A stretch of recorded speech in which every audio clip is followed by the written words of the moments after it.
साथियों, आज मैं भरतपुर आया हूँ क्योंकि सरसों की बुवाई का समय चल रहा है।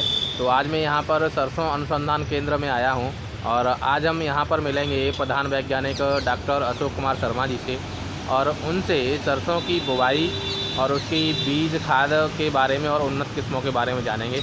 चलिए चलते हैं सरसों अनुसंधान केंद्र भरतपुर में।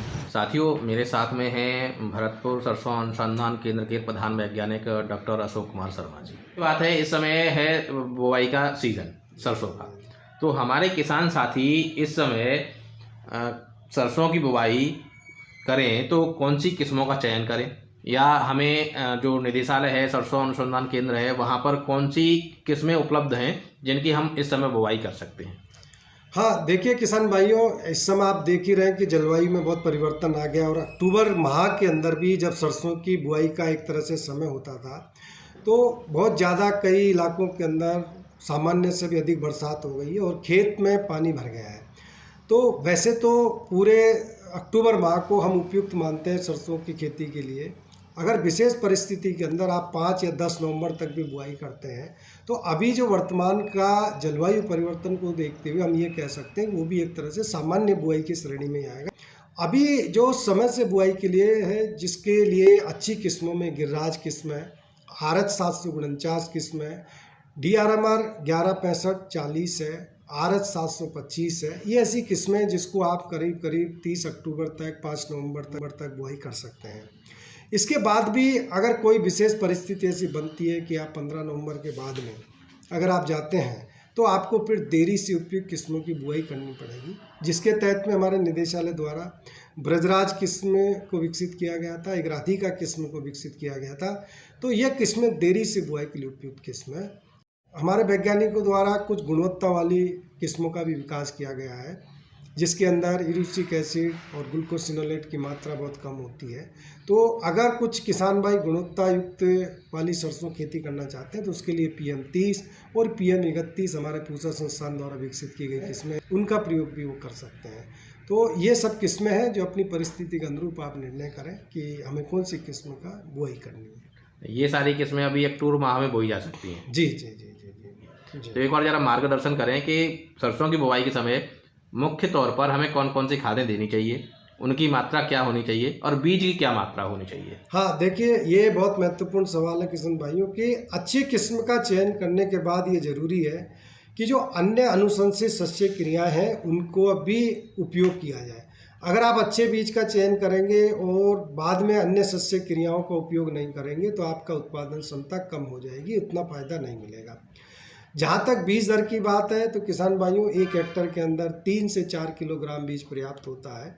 इससे अधिक बीज का प्रयोग ना करें। इस बार तो वैसे भी अगर आप देख रहे होंगे तो खेतों में बहुत नमी है, तो अगर आप ज़्यादा बीज का प्रयोग करेंगे तो पौधे घने हो जाएंगे। घने होने से उनकी बढ़वार अच्छी नहीं होगी, बाद में उनमें रोग एवं कीटों का प्रकोप भी ज़्यादा हो जाएगा। तो 3 से लेकर 4 किलोग्राम प्रति हेक्टर बीज एक पर्याप्त रहता है। दूसरा, जब आप करीब 20-25 दिन पर अब ये देखें कि अगर पौधे घने हैं तो उनकी छटाई करें, जिसे विरलीकरण कहते हैं हम लोग, और एक पौधे से दूसरे पौधे की दूरी करीब 10 से 15 सेंटीमीटर रखें, इससे कम ना रखें। तो ये एक तरीके से आप इस तरीके से बीज का प्रयोग कर सकते हैं, पौधों की मात्राओं को निश्चित कर सकते हैं। दूसरी बात, जहाँ तक खाद और उर्वरकों के प्रयोग की बात है तो किसान भाइयों, चूँकि ये तिलहनी फसल है तो इसके अंदर आपको सल्फर का प्रयोग करने के लिए अति आवश्यक है। कोई भी सल्फर कंटेनिंग जिस उर्वरक में सल्फर हो उसका प्रयोग करें। ज़्यादातर किसान भाई हमारे क्या कर रहे हैं कि यूरिया और DAP का ही प्रयोग करते हैं, जिससे उनको 2 तत्वों की पूर्ति होती है, सिर्फ नाइट्रोजन की और फास्फोरस की। लेकिन आज फसल को जो कई सर्वे किए गए हैं उसमें देखा गया है कि भूमि के अंदर अब सल्फर की कमी भी दिखाई दे रही है, पोटास की कमी भी दिखाई दे रही है, जिंक की कमी भी दिखाई दे रही है, बोरोन की कमी भी दिखाई दे रही है, और इनकी कमी के लक्षण सरसों के पौधों पर आ रहे हैं, जिससे उत्पादन प्रभावित हो रहा है। लेकिन साधारण रूप में अगर हम ये बात करते हैं तो करीब आप ये मान के चलिए कि 80 kilogram nitrogen, 40 kilogram phosphorus, 20 kilogram potash और 40 किलोग्राम सल्फर प्रति हेक्टर की इस फसल को आवश्यकता होती है। और अब नाइट्रोजन की और फास्फोरस की पूर्ति के लिए आप DAP की जगह सिंगल सुपर फास्फेट का प्रयोग करें। उसमें आपको क्या होगा कि फास्फोरस भी मिलेगी, सल्फर भी मिलेगा, कैल्शियम भी मिलेगा। तो उसके लिए प्रति हेक्टर आप 250 किलोग्राम सिंगल सुपर फास्फेट का प्रयोग करें। साथ में 90 किलोग्राम यूरिया, ये प्रति हेक्टर की एक मात्रा है। अभी तक आपने हमें इसका बुवाई का, बीज दर का और खाद का बताया। अभी एक समस्या और मैं देखता हूँ अपने किसान भाइयों के साथ में कि जहाँ पानी की उपलब्धता अच्छी होती है वहाँ पर किसान 2-2, 3-3, 4-4 सिंचाइयाँ करते हैं। तो एक अच्छी सिंचाई कितनी हमें करनी चाहिए सरसों की खेती में? देखिए किसान भाइयों, सरसों की खेती वैसे भी ये कहा जाता है कि कम पानी में की जाती है, तो ये निर्भर करता है कई बार कि आपकी ज़मीन कैसी है। वैसे साधारणतया सरसों की फसल में 2 क्रिटिकल अवस्था होती है जब सिंचाई की आवश्यकता होती है। पहली अवस्था आती है जब फूल बनने की शुरुआत होती है, ये करीब 30 से 40 दिन के अंदर ये अवस्था आ जाती है, तो आप पहली सिंचाई तब करें, क्योंकि उस समय वानस्पतिक स्थिति से फूल की अवस्था में पौधे में परिवर्तन होता है, तो उस समय अतिरिक्त पानी और अतिरिक्त भोजन की आवश्यकता होती है। तो जब आप पहली सिंचाई करें, उसके बाद 2-4 दिन बाद जब आपके पैर चलने लायक खेत में हो जाए, तब आप यूरिया का टॉप ड्रेसिंग करके छिड़काव कर लें। और दूसरी सिंचाई जो करीब 60 से 65 दिन में जब फलियां बनने लगती है, उनकी शुरुआत होती है, तब आप करें। अब निर्भर करता है, अगर आपकी मिट्टी बहुत भारी है, कोहरे कई बार ऐसी स्थिति हो जाती है, खूब नमी पड़ती रहती है, ओस पड़ती रहती है, तो एक सिंचाई से भी काम आपका चल सकता है। सरसों को ज़्यादा सिंचाई की आवश्यकता नहीं है।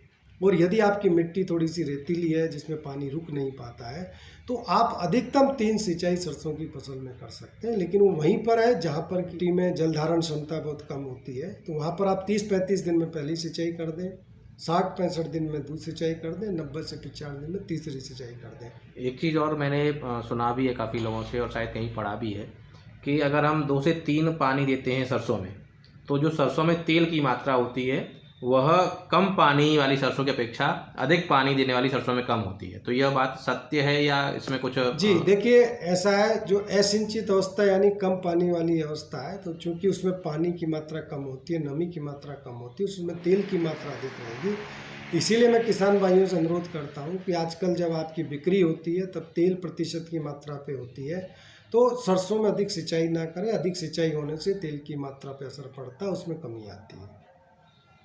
डॉक्टर साहब, इतनी सारी जानकारियाँ आपने हमारे किसान साथियों को दी, इसके लिए आपका बहुत बहुत धन्यवाद।